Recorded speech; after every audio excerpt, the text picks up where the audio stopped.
2018 এই মুভিটির নামকরণ করা হয়েছে 2018 সালে ঘটে যাওয়া এক ঘটনাকে কেন্দ্র করে।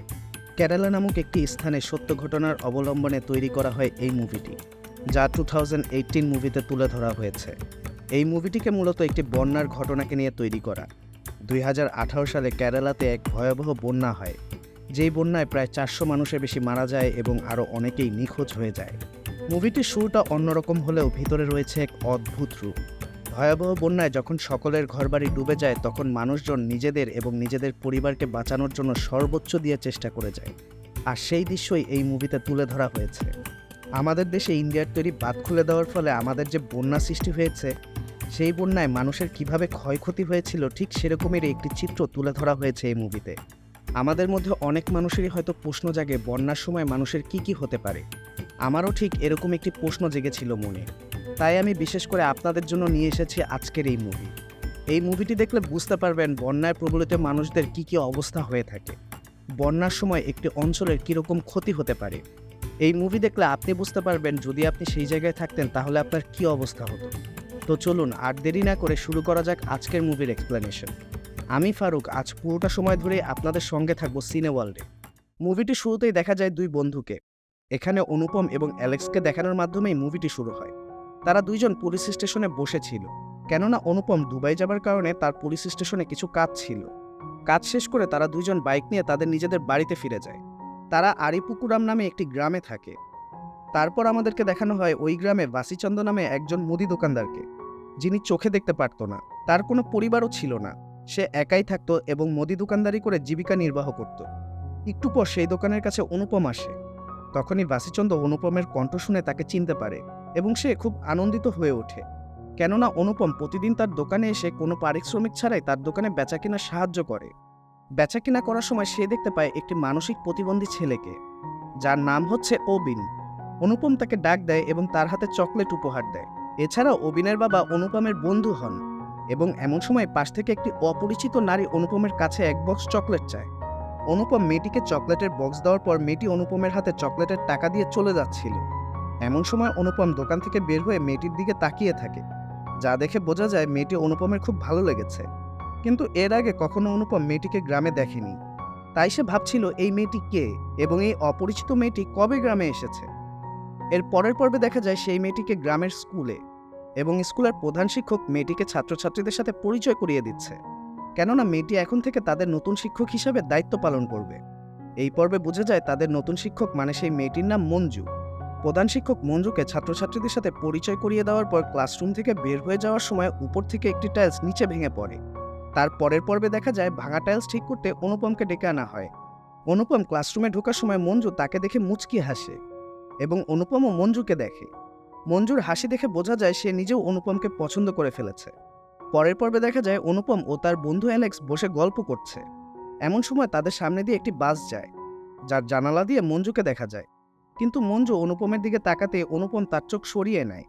এভাবেই চলতে থাকে মঞ্জু ও অনুপমের কাহিনী।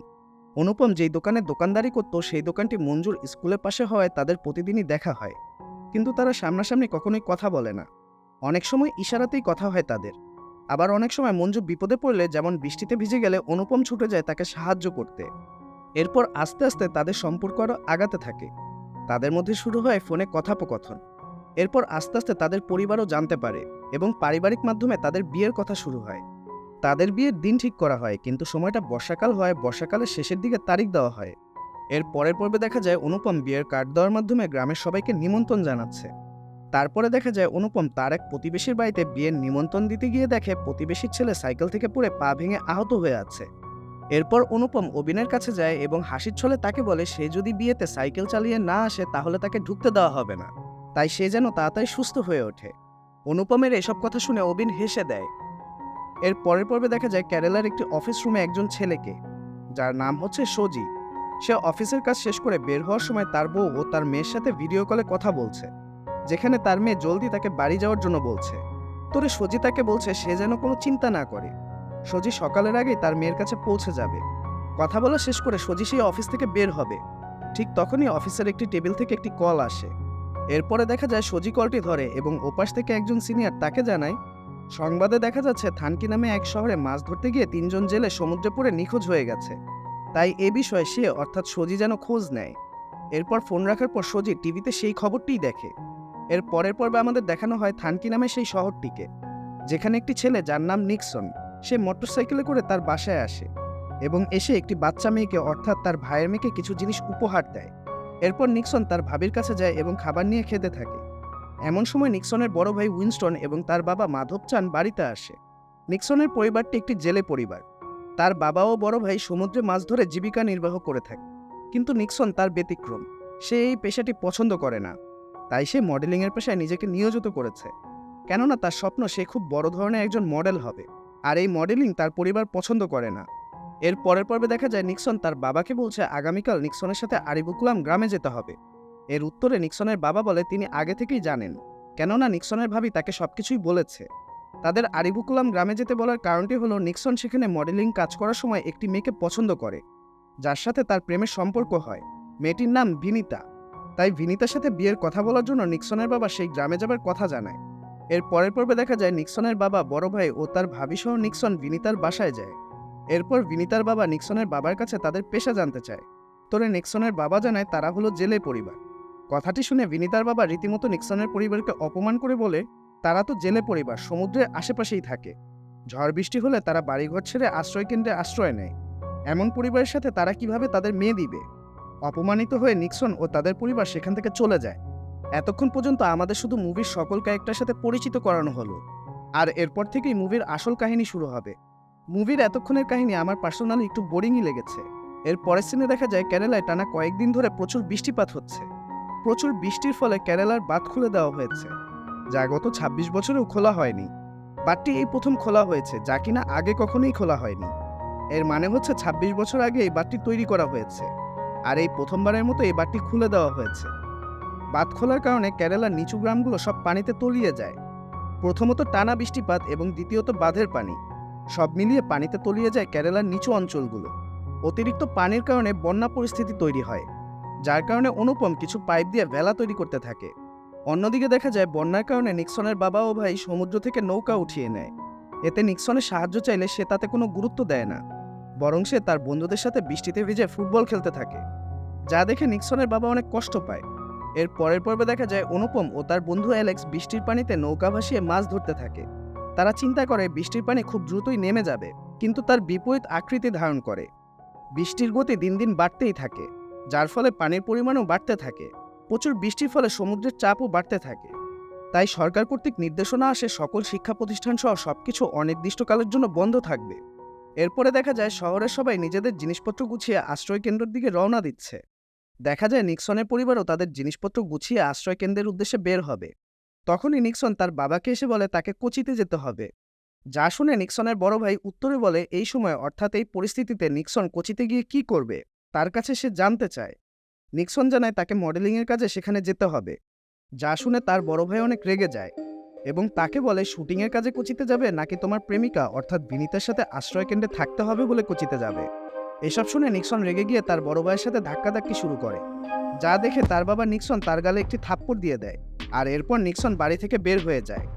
অপরদিকে দেখা যায় বন্যার পরিস্থিতি দিন দিন আরও ভয়াবহ রূপ ধারণ করতে থাকে, যা দেখে শহরের হোম মিনিস্টার জরুরি ভিত্তিতে একটি সভা আয়োজন করে, যেখানে সব বড় বড় অফিসারদের সাথে আলোচনা করা হয় কিভাবে এই ভয়াবহ পরিস্থিতি মোকাবেলা করা যায়। এর পরের পর্বে দেখা যায় কেরালার কন্ট্রোল রুমে সজি ও তার কিছু বন্ধু মিলে একজনের জন্মদিন উদযাপন করছিল। এমন সময় সজির ফোনে তার বউ কল দিয়ে জানতে চায় সে কখন বাড়ি ফিরবে। সজি এবং তার বউয়ের কথোপকথনের সময় তাদের কন্ট্রোল রুমে কিছু অফিসার চলে আসে এবং তাদের জানায় বন্যায় কবলিত অবস্থা ভয়াবহ রূপ ধারণ করেছে, যার কারণে সবাইকে অফিসেই থাকতে হবে, এখান থেকেই সবকিছু নিয়ন্ত্রণ করতে হবে তাদের। এই বলে সেই অফিসার সেখান থেকে চলে যায়। এরপর সজি আবারও তার বউয়ের সাথে কথা বলতে শুরু করে। তখন তার বউ বলে সে সবটাই শুনেছে, সজি যখন ছুটি পাবে তখনই যেন সে বাসায় আসে, আর সে যেন তাদের জন্য চিন্তা না করে। এরপরে আমাদেরকে দেখানো হয় ভয়াবহ বন্যার ফলে কেরালার অবস্থা দিন দিন অস্বাভাবিক হতে থাকে। শহরের রাস্তাঘাটে পানি উঠে সবকিছু পানির নিচে তলিয়ে যেতে থাকে, যার কারণে মানুষের জীবনযাত্রা খুব খারাপ অবস্থায় নেমে আসে।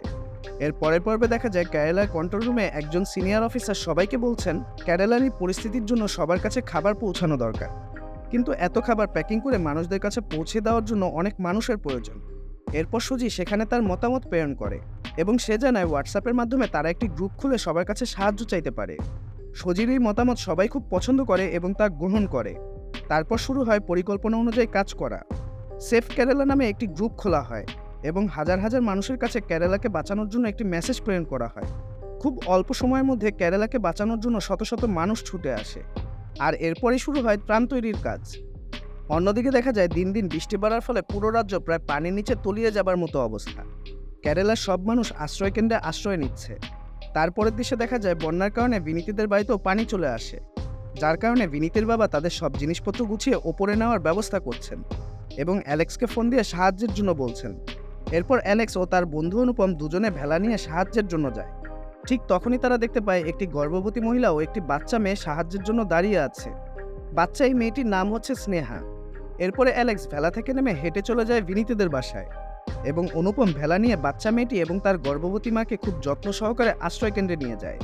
এরপরে দেখা যায় বৃষ্টির পানি বেড়ে যাওয়ার ফলে যেসব বাঁধ এখনও খোলা হয়নি সেই সব বাঁধ খুলে দেওয়া হয়। এতে করে নিম্ন অঞ্চলগুলো আরও পানিতে তলিয়ে যেতে থাকে। সব মানুষ আশ্রয়কেন্দ্রে আশ্রয় নিতে পারেনি, তারা সবাই নিজ নিজ বাড়িতে আটকে পড়ে যায়। গ্রামের অবস্থা দিন দিন খারাপ হতে থাকে। অনেক মানুষ ইন্টারনেটের মাধ্যমে সাহায্য চায়, আবার অনেকে কারো কাছে সাহায্য না পেয়ে সাহায্যের আশায় দিন যাপন করতে থাকে। বৃষ্টির চাপ এতই বেড়ে যায় যে যার কারণে হাজারো ঘরবাড়ি ধসে পড়তে থাকে। যেই বৃষ্টি প্রথম দিকে মানুষের খুশির কারণ ছিল, আজ সেই বৃষ্টি দিন দিন এত ভয়ানক রূপ ধারণ করবে তা কেউই কখনো কল্পনা করতে পারেনি। এরপরে দেখা যায় পরিস্থিতি খারাপ হওয়ার কারণে হোম মিনিস্টার আবারও জরুরি সভার আয়োজন করে। সেখানে আলোচনা করা হয় এই ভয়াবহ পরিস্থিতিতে কি কি পদক্ষেপ নেওয়া যায়। সেখানে রাজ্যের বড় বড় অফিসাররা মতামত জানায় তারা নৌবাহিনী ও সেনাবাহিনী নিয়োগ করতে পারে, কিন্তু এতে কিছুদিন সময় লাগবে। কিন্তু হোম মিনিস্টার তখন জানায় কিছুদিন না, আজ রাতের মধ্যেই কোনো পদক্ষেপ নেওয়া যায় কিনা সেই ব্যবস্থাই করতে হবে। এর পরের দৃশ্যে দেখা যায় নিক্সনের বাবা মাধবচন ও উইনস্টন মানে তার বড় ভাই খুব জরুরি ভিত্তিতে সেখানকার চার্চে যায় এবং ফাদারকে কোনো একটা খবর দেয়, যার কারণে তিনি চার্চের ঘন্টা বাজিয়ে দেন। ঘন্টা শুনে সেই গ্রামের সমস্ত মানুষ চার্চের সামনে জড়ো হয়। এরপরে ফাদার সবাইকে জানায় পরিস্থিতি এত ভয়াবহ হয়ে গেছে যে আমাদেরই কোনো না কোনো পদক্ষেপ গ্রহণ করা উচিত। সরকারের আশায় বসে না থেকে আমাদেরই কোনো পদক্ষেপ গ্রহণ করা দরকার। সরকার কখন কি করবে এ আশায় আমাদের বসে থাকা উচিত হবে না। ফাদারের কথা শুনে সেখানকার একজন বলে ওঠে, এমন ভয়াবহ পরিস্থিতিতে আমরা কি করতে পারি? তখন উইনস্টন বলে ওঠে, এমন পরিস্থিতিতে যারা এখনও বাড়িতে আটকে পড়ে আছে আমরা তাদের সাহায্য করতে পারি। আমি এবং আমার বাবা আমাদের নৌকা নিয়ে সাহায্য করতে এগিয়ে যাব, কিন্তু একটি নৌকা দিয়ে আমরা কয়জনকেই বা সাহায্য করব? এজন্য আপনাদের সহযোগিতার প্রয়োজন রয়েছে। উইনস্টনের কথা শুনে সেখানকার একজন হাত তোলে এবং সহযোগিতার জন্য সম্মতি জানায়। আস্তে আস্তে তাদের দেখা দেখি সকলেই সহযোগিতার জন্য সম্মতি দিয়ে দেয়। সেই রাজ্যের সকল মানুষের এমন সহযোগিতা হোম মিনিস্টার জানতে পারে এবং তাদের সাহায্য করার জন্য একজন বড় অফিসারকে প্রেরণ করে। এরপর অফিসার সেই স্থানে যায় এবং দেখে সকল মানুষজন সমুদ্র হতে নৌকা বের করে মানুষের সাহায্য করতে চাইছে, কিন্তু সমুদ্র হতে এত বড় বড় নৌকা ওঠানো তাদের কষ্টের কারণ হয়ে যাচ্ছে। যা দেখে অফিসার এক এক করে ট্রাক পাঠায় নৌকা তুলে আনার জন্য, কিন্তু অফিসার লক্ষ্য করে সেখানে একটি দুইটি নৌকা নয়, বরং শত শত নৌকা রয়েছে মানুষের সাহায্যের জন্য। এরপর অফিসার ট্রাকের মেইন অফিসারকে কল করে এবং বলে তাদের সমস্ত ট্রাক পাঠিয়ে দিতে, যাতে করে নৌকা উঠিয়ে আনতে তাদের কষ্ট না হয়। এরপরে দেখা যায় শত শত ট্রাক ছুটে আসছে মানুষের সাহায্যের জন্য। এমন ভয়াবহ পরিস্থিতিতে সবাই যখন নিজেদের প্রাণ বাঁচাতে ব্যস্ত, এমন সময় এই মাঝিগুলো বিপদে পড়া মানুষদের কিভাবে সাহায্য করা যায় তা চিন্তা করছে, আর নিজেদের যা আছে তা দিয়ে সর্বোচ্চ চেষ্টা করে যাচ্ছে। সবার এমন সহযোগিতার মনোভাব দেখে শহরের নিউজ রিপোর্টাররাও খুব খুশি হয়ে যায়। এর পরের দৃশ্যে দেখা যায় সব মাঝিগুলো যখন ট্রাকের উপর নৌকা তুলছিল তখন সবার সাথে নিক্সনও যোগ দিয়েছিল। সেও সকলকে সাহায্যের জন্য ছুটে এসেছিল। যদিও সে এই পেশা পছন্দ করতো না, তবুও তো সে তার পরিবারেরই একজন। এরপরে দেখা যায় সব নৌকাগুলো আস্তে আস্তে মানুষের সাহায্যের জন্য ছুটে যাচ্ছে, আটকে পড়া মানুষদের একের পর এক আশ্রয়কেন্দ্রে নিয়ে যাচ্ছে। এমন সিচুয়েশনে নিক্সনের বাবা দেখতে পায় বিনীতি ও তার পরিবারও একটি নৌকাতে করে আশ্রয়কেন্দ্রের দিকে যাচ্ছে। একসময় তাদের অপমানিত করেছিল বিনীতির বাবা, কিন্তু তারাও আজ এই একই পরিস্থিতির শিকার। আসলে উপরওয়ালার মায়ের একদম নিখুঁত, যাকে দেয় তাকে সমানভাবে দেয়। সৃষ্টিকর্তা এক ছটাকও কারোর জন্য কমতি রাখে না। আপনি এই জীবনে যাই করবেন ঠিক তেমনটাই ফেরত পাবেন। অহংকার মানুষের পতনের মূল। অপরদিকে অপমানিত হয়ে নিক্সনের বাবা আজও তাদের সহযোগিতার জন্য এগিয়ে এসেছে। তারপরে দেখা যায় অনুপমকে। অনুপম তাদের গ্রামের আশ্রয়কেন্দ্র থেকে তার হবু বউ অর্থাৎ মঞ্জুকে ফোন দিয়ে জিজ্ঞাসা করে এবং সে জানতে পারে সেও একটি গ্রামের আশ্রয়কেন্দ্রে রয়েছে। তা শুনে অনুপম মঞ্জুকে বাড়ি ফিরে যাওয়ার জন্য বলে, কিন্তু মঞ্জু জানায় সে এখানেই থাকবে, এত বিপদগ্রস্ত মানুষদের সে ছেড়ে যাবে না। এরপর তাদের কথোপকথন শেষ হয়। এবং অনুপম লক্ষ্য করে যেই গর্ভবতী মহিলাকে সে আশ্রয়কেন্দ্রে নিয়ে এসেছিল তার ব্যথা উঠেছে। এরপরেই সিন পরিবর্তন হয়ে যায়। সেই মুদি দোকানদার অর্থাৎ সেই অন্ধ ব্যক্তি ভাসিচন্দ্রকে দেখানো হয়, যাকে আমরা একদম মুভির শুরুতে দেখানো হয়েছিল। আসলেও এখানে আমি নিজেও পার্সোনালি এই লোকটার অবস্থা জানতে চাচ্ছিলাম। লোকটা তো অন্ধ, এত খারাপ অবস্থায় উনার কি অবস্থা? আমাদেরকে এখানে দেখানো হয় সাহায্যের আশায় ভাসিচন্দ্র দাঁড়িয়ে থাকে, কিন্তু তার প্রতিবেশী তাকে আশা দিয়েও তাকে সাথে নিয়ে যায় না। সে যেহেতু অন্ধ, তার আর কোনো কিছু করারও থাকে না। হায়রে মানুষ, যার পরিবার নাই তার এই দুনিয়ায় কিছুই নেই, আর এই মানুষ তো চোখেও দেখে না। যাই হোক, ভাসিচন্দ্রের বাড়িটা ছিল কিছুটা উঁচুতে। এর পরের দৃশ্যে দেখানো হয় স্নেহার মা অর্থাৎ সেই গর্ভবতী মহিলাটিকে, যার ইতিমধ্যেই প্রেগন্যান্সি পেইন উঠেছিল। তখন অনুপম কেরালার কন্ট্রোল রুমে সজিকে বিষয়টি জানায়, যা শুনে সজি সেই গ্রামে জরুরি ভিত্তিতে একটি হেলিকপ্টার প্রেরণ করার নির্দেশ দেয়। এরপর একটি হেলিকপ্টার আসে সেই গ্রামটিতে গর্ভবতী মহিলাটাকে হাসপাতালে নিয়ে যাওয়ার জন্য। তখন দেখা যায় হেলিকপ্টারের শব্দ শুনে বিপদগ্রস্ত সব মানুষ ছুটে আসে। এই আশায় তারা ছুটে আসে হয়তো তাদের এখান থেকে উদ্ধার করা হবে এবং নিয়ে যাওয়া হবে অন্য কোনো সেফ জায়গায়। কিন্তু রাতের অন্ধকার এবং বন্যায় গ্রামের অবস্থা এতই খারাপ ছিল যে হেলিকপ্টারের চালক তার গন্তব্য নির্ধারণ করতে পারছিল না। তারা আশ্রয়কেন্দ্র খুঁজে পাচ্ছিল না। এরপরে দেখা যায় অনুপমকে। অনুপম বিষয়টি বুঝতে পারে এবং কিছু টর্চ লাইট সাথে নিয়ে সেই রাতেই বৃষ্টির মধ্যে গাছে উঠে পড়ে এবং হেলিকপ্টার পাইলটকে সংকেত দিতে থাকে। পাইলট বুঝতে পারে, কিন্তু তারা হেলিকপ্টার ল্যান্ড করার মতো কোনো জায়গা না পেয়ে ফিরে যেতে নেয়। কিন্তু সজি সহ বাকি সবাই তাদের খালি হাতে ফিরে আসতে নিষেধ করে। অপরদিকে নিচ থেকে তারা চিৎকার করে কথা বলতে শুরু করে, কিন্তু পাইলটের তা বুঝতে অসুবিধা হয়, যার কারণে পাইলট রশির মাধ্যমে একটি মাইক নিচে পাঠিয়ে দেয়। এরপর অনুপম তাদের জানায় তারা যেন গর্ভবতী মহিলাটিকে হাসপাতালে নিয়ে যায়। তারপর পাইলট বলে এভাবে রশির মাধ্যমে গর্ভবতী মহিলাটিকে নেওয়া খুব রিস্কি হতে পারে। কিন্তু অনুপম তাদের ভরসা দেয় এবং বুঝিয়ে বলে গর্ভবতী মহিলার অবস্থা খুবই খারাপ। এরপর পাইলট উপর থেকে একটি রশি নিচে পাঠায়, আর অনুপম রশিটি গর্ভবতী মহিলার সাথে বেঁধে দিলে পাইলট উপর থেকে তাকে ধীরগতিতে উপরে উঠিয়ে নেয়। এরপর দ্বিতীয়বার রশি পাঠালে সেখানে অনুপম নিজে তার কোমরে বেঁধে নেয় এবং গর্ভবতী মহিলার বাচ্চা মেয়ে স্নেহাকে কোলে তুলে নেয়। তারপর পাইলটের সহযোগিতায় অনুপম খুব কষ্টের মাধ্যমে বাচ্চাটিকে তার মায়ের কাছে পৌঁছে দেয়। অনুপমের এমন সাহসিকতা দেখে পাইলট খুব খুশি হয় এবং অনুপমকে স্যালুট জানায়, যা দেখে রশিতে ঝুলন্ত অবস্থায় অনুপম ও পাইলটকে স্যালুট দিতে থাকে। এরপরে আস্তে আস্তে অনুপম নিচে নেমে আসে। অনুপমের এমন সাহস দেখে নিচে থাকা সবাই অনুপমকে খুব অভিনন্দন জানায়। এর পরের দৃশ্যে দেখা যায় ওই হাত পা ভেঙে যাওয়া ছেলেটিকে, যার নাম ছিল অবিন, যেখানে অবিনের মা অবিনকে খাইয়ে দিচ্ছিল। এমন সময় তাদের বাড়িতে বিদ্যুৎ চলে যায়। এরপরে অবিনের বাবা বাড়ির বাইরে থেকে বন্যার মধ্যে দাঁড়িয়ে সাহায্যের জন্য ফোন দিতে থাকে, কিন্তু সে কাউকেই পাচ্ছিল না। অপরদিকে তাদের বাড়িতেও পানি ঢুকে পড়েছে। এ দেখে অবিনের মা কান্না করতে শুরু করে এবং তার বাবাকে ভিতরে আসতে বলে। তখন অবিনের বাবা যখনই বাড়ির ভিতরে ঢুকবে ঠিক সেই মুহূর্তে তাদের বাড়ির উপরে একটি গাছ ভেঙে পড়ে, যা দেখে অবিনের মা বাবা দুইজনই ভীত হয়ে যায়, কেননা এমন পরিস্থিতিতে যে কোনো সময় তাদের বাড়ি ধসে পড়ে যাবে। এরপরে দেখা যায় অবিনের বাবা, যার নাম থাকে ভার্গিস, একটি দা দিয়ে তাদের বাড়ির সামনে পড়ে যাওয়া গাছটির ডালপালা কাটতে থাকে এবং তার মা অবিনের বাবার মাথার উপর ছাতা ধরে রাখে।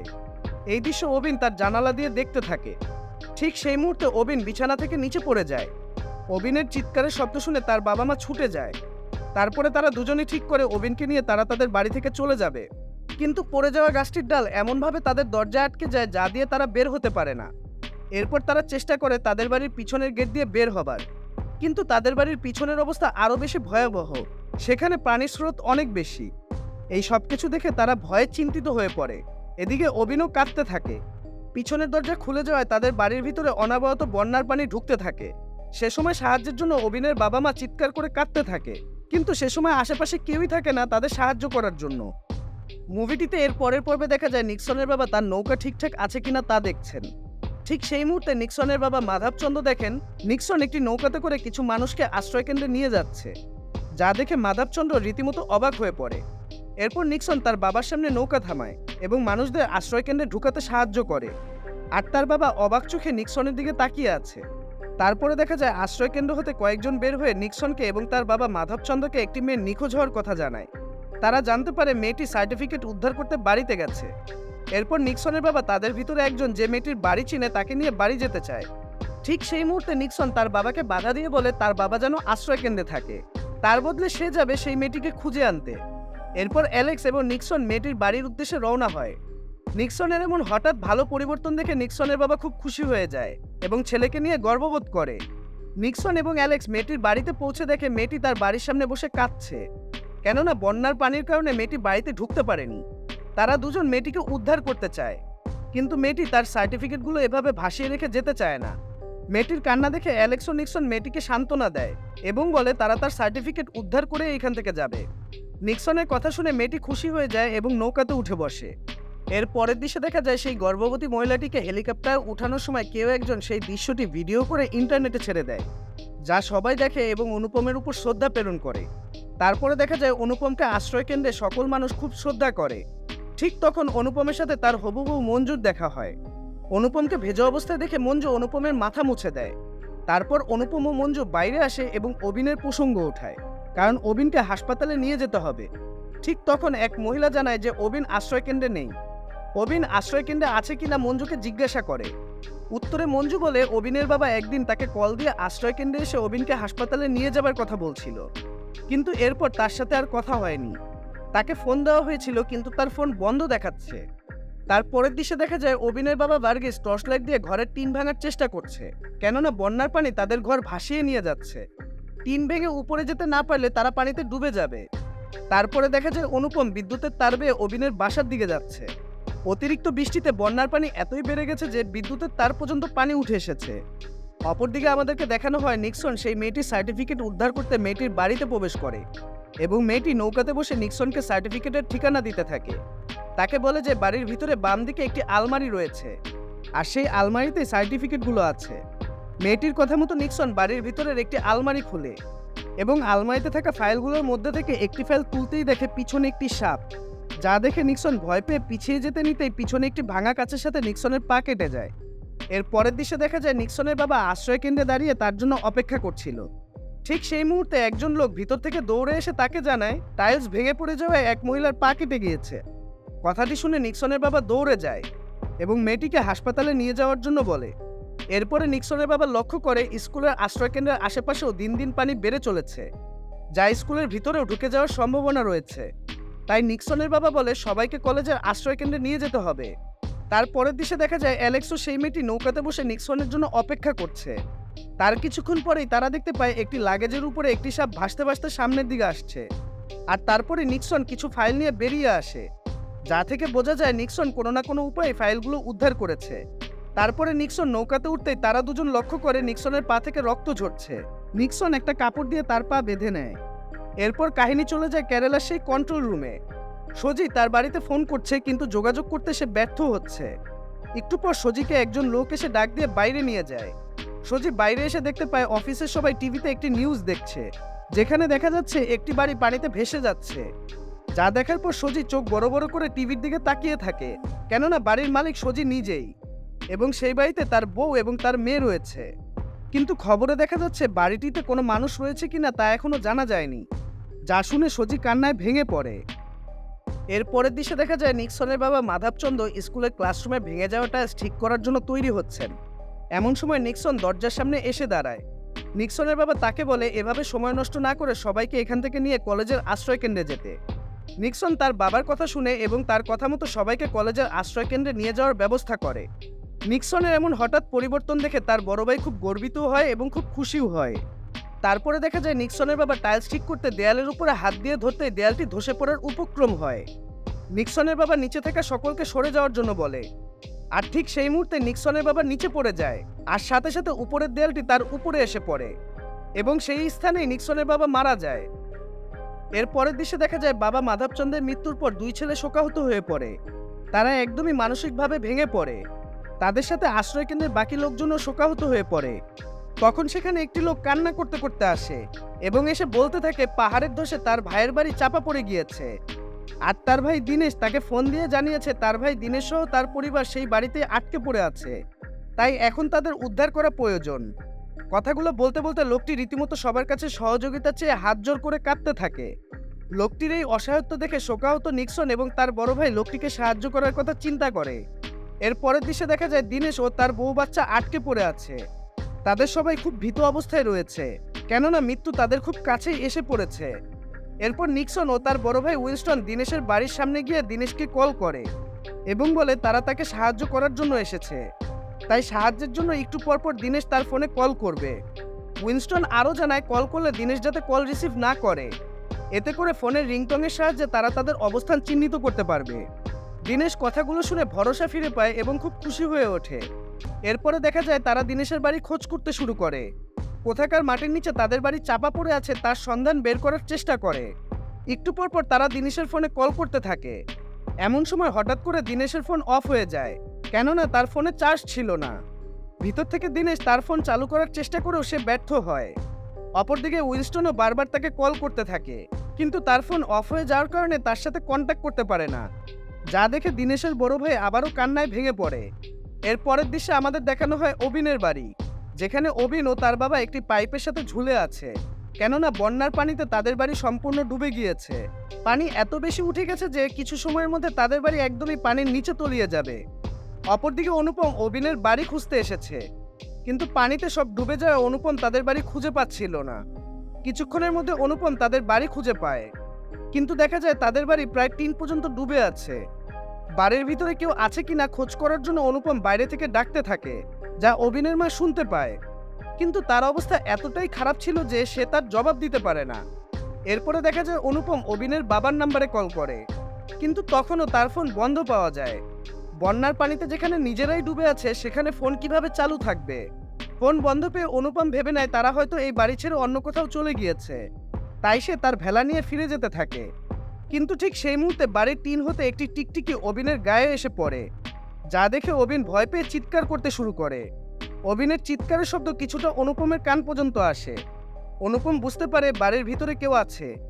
শব্দ শোনার সাথে সাথে অনুপম ছুটে যায় তাদের সাহায্য করতে।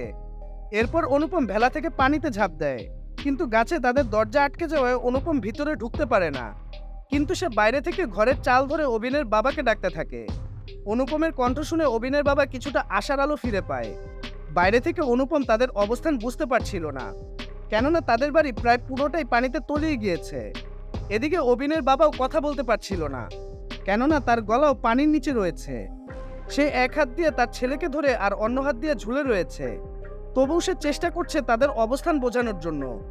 অন্যদিকে অনুপম আবারও পানিতে ঝাঁপ দেয় এবং জানালা দিয়ে দেখার চেষ্টা করে। এরপর অনুপম একটি দা দিয়ে তাদের বাড়ির টিনের কিছু অংশ ভেঙে ফেলে। তখন সে অবিন ও অবিনের বাবাকে দেখতে পায়। অনুপমকে দেখে অবিনের বাবা বাঁচার ভরসা ফিরে পায়। এরপর অনুপম এক এক করে তাদের উদ্ধার করে টিনের উপরে উঠায়। তাদের সবাইকে উপরে রেখে ভেলা আনতে আবারও পানিতে ঝাঁপ দেয়। কিছুক্ষণ পর অনুপম ভেলা নিয়ে আসে এবং এসে দেখতে পায় অবিনের অবস্থা খুবই খারাপ, সে অজ্ঞান হয়ে পড়েছে। অনুপম অনেক চেষ্টা করে অবিনের জ্ঞান ফিরাতে, কিন্তু সে ব্যর্থ হয়।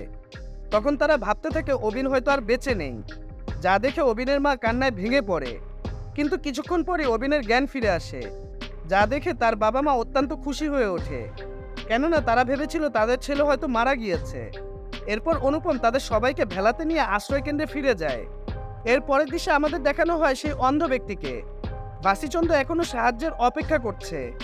বাসিচন্দ্রের বাড়িতে একটি বিড়াল ঢুকে তার একটি থালা নিচে ফেলে দেয়, যার শব্দ শুনে অন্ধ বাসিচন্দ্র ভাবে হয়তো তাকে কেউ সাহায্য করার জন্য এসেছে। সে আস্তে আস্তে বাইরে আসতে থাকে, কিন্তু অন্ধ বাসিচন্দ্র তো জানে না তাকে সাহায্য করার জন্য কেউই আসেনি। বাসিচন্দ্রের বাড়ির আশেপাশে সবটাই পানির নিচে তলিয়ে গিয়েছে, কিন্তু বাসিচন্দ্রের বাড়ি অনেকটা উচ্চতায় হওয়ায় তার বাড়িতে এখনো পানি ওঠেনি। অনুপম তার বাড়ির সামনে দিয়ে অবিনের পরিবারকে নিয়ে আশ্রয় কেন্দ্রের দিকে যাচ্ছিল। এমন সময় অনুপম বাসিচন্দ্রের গলা শুনে তাকে ডাকতে থাকে, কিন্তু বৃষ্টির শব্দে বাসিচন্দ্র অনুপমের ডাক শুনতে পায় না। বাসিচন্দ্র আস্তে আস্তে বাড়ির সামনের দিকে আসতে থাকে, কিন্তু সে তো জানে না তার বাড়ির সামনে পুরোটাই পানির নিচে তলিয়ে গিয়েছে। বাসিচন্দ্রের সামনে আসা দেখে ভেলা হতে অনুপম আর অবিনের বাবা তাকে সামনে আসতে নিষেধ করে, কিন্তু তাদের কোনো কথাই অন্ধ বাসিচন্দ্রের কান পর্যন্ত পৌঁছায় না। অপরদিকে অনুপম ভেলা নিয়ে বাসিচন্দ্রের বাড়ির দিকে আসতে থাকে। কিছুক্ষণ পর বাসিচন্দ্র অনুপমের কণ্ঠ শুনতে পায় এবং সে সাথে সাথে দাঁড়িয়ে পড়ে, কিন্তু দুর্ভাগ্যবশত তার পা পিছলে যায় এবং সে পানির নিচে তলিয়ে যায়, যা দেখে অনুপম সাথে সাথে পানিতে ঝাঁপ দিয়ে দেয়। বাসিচন্দ্র অন্ধ হওয়ায় কোনো কুলকিনারা খুঁজে না পেয়ে পানির নিচে তলিয়ে যেতে থাকে। কিছুক্ষণ পর অনুপম বাসিচন্দ্রকে দেখতে পায় এবং তাকে বাঁচানোর জন্য তার দিকে সাঁতার কেটে ছুটে যায়। তার কিছুক্ষণ পর দেখা যায় পানির উপর থেকে একটি হাত উপরে ওঠে। ভেলায় থাকা অবিনের বাবা তাকে ভেলায় উঠিয়ে দেখে অনুপম এখনো উপরে উঠে আসেনি। ভেলাতে থাকা সবাই অনুপমকে ডাকতে থাকে, কিন্তু অনুপমের কোনো খোঁজ মেলে না। এরপরে সিন পরিবর্তন হয়ে আমাদেরকে দেখানো হয় সে আটকে পড়ে যাওয়া দিনেশের পরিবারকে। তারা এখনো মারা যায়নি, কিন্তু তারা মৃত্যুর অপেক্ষায় রয়েছে, কেননা তাদের বাঁচার কোনো আশাই ছিল না। ঠিক সেই মুহূর্তে দিনেশ দেখতে পায় বাইরে থেকে কেউ আলো দিচ্ছে, যা দেখে দিনেশের মনে ভরসা চলে আসে। সে বুঝতে পারে তাদের কেউ বা কারা বাঁচাতে এসেছে। কিছুক্ষণ পর তারা বুঝতে পারে একদল লোক তাদের বাড়ির সন্ধান পেয়ে তাদের উদ্ধার করতে এসেছে। এরপর তারা একে একে দিনেশের পরিবারের সবাইকে উদ্ধার করে। দিনেশের ভাই তাদের জীবিত অবস্থায় দেখে খুব খুশি হয়। এরপর মুভির পর্ব পরিবর্তন হয় এবং দেখা যায় কেরালা হতে সব পানি নেমে গিয়েছে, পরিস্থিতি স্বাভাবিক হয়ে গেছে। তখন দেখা যায় সজি একটি বাইকে করে হাসপাতালে এসে তার বউ বাচ্চাকে খুঁজতে থাকে। শত শত লোকের মাঝে সে তার বউ আর তার মেয়েকে খুঁজে পায় না, তাই সে হতাশা হয়ে মানসিকভাবে ভেঙে পড়ে। ঠিক সেই মুহূর্তে সজি লক্ষ্য করে কিছু মৃতদেহ সাদা কাপড়ে ঢাকা রয়েছে, যা দেখে সজি ভয় পেয়ে যায়। সে মনে মনে চিন্তা করে তার বউ আর তার মেয়ে সেখানে আছে কিনা। ঠিক সেই মুহূর্তে তার মেয়ে তাকে পিছন দিক দিয়ে ডাক দেয়, যা দেখে সজি যেন তার প্রাণ ফিরে পায়, কেননা তার বউ আর তার মেয়ে জীবিত রয়েছে। তার পরের পর্বে দেখা যায় 2018 সালে ঘটে যাওয়া কেরালার সেই বন্যার কিছু মুহূর্ত।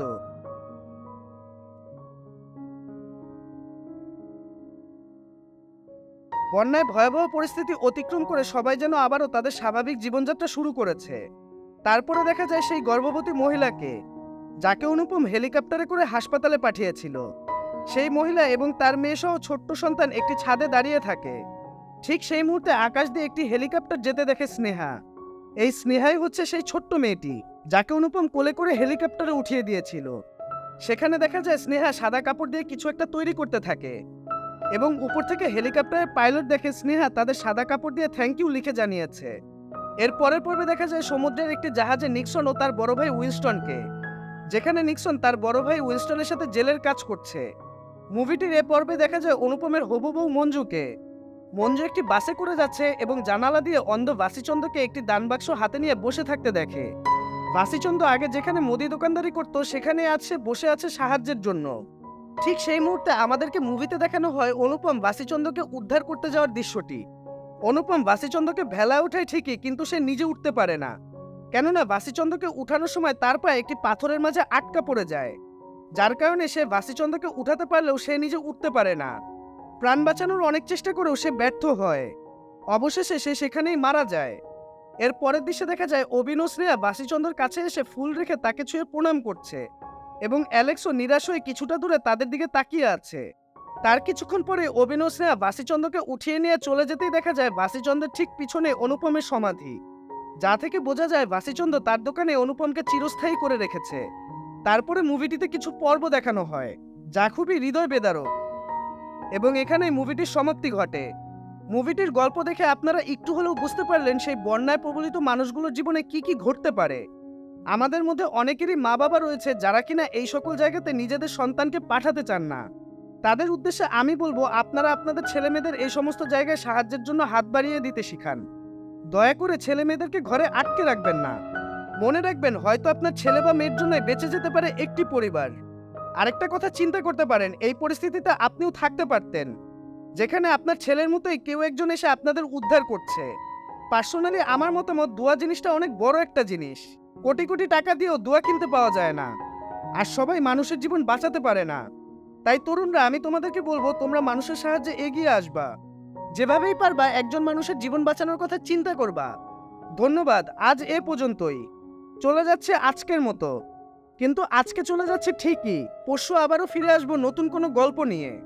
সেই পর্যন্ত সবাই ভালো থাকবেন এবং আমাদের চ্যানেলটি সাবস্ক্রাইব করে আমাদের পাশে থাকবেন। ধন্যবাদ সবাইকে।